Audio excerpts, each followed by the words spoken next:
Hey, what's up guys, today we are going to remove green matte in just one click, so let's get started.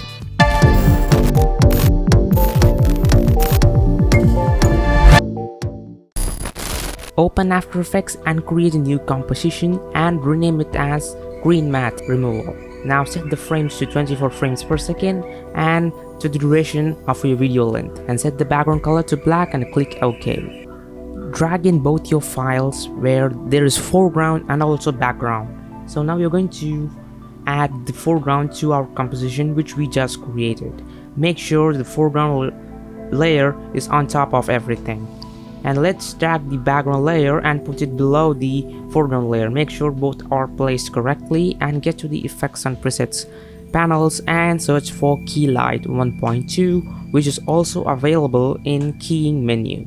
So you just have to look for it and then double click it to add it to the green screen layer where you have the subject. Now as I said, we are going to do it with just one click. Make sure you select the green screen layer and not the other one around. Now we're going to remove the green screen by using the screen color and the color picker tool, and then select the green next to your subject. Now as you see, you can see the background with the Keylight effect because it is removed, but I can see a light of white shades on top of it. So we're going to increase the screen gain to remove the white shades and the remnants of the green screen. So now it looks perfect.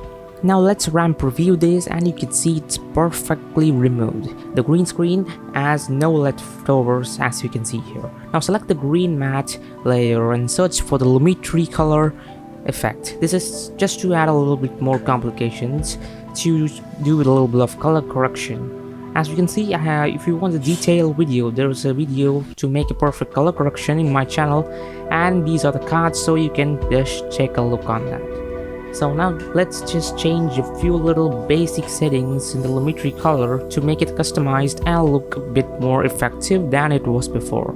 As you can see, I just played with the settings, which is so subtle. So when it is finished, now you can see it is perfectly awesome without any other obligations. And it is all perfect, and now it's good to go. Now this is how you create, and thanks for watching, and don't forget to subscribe, like and share.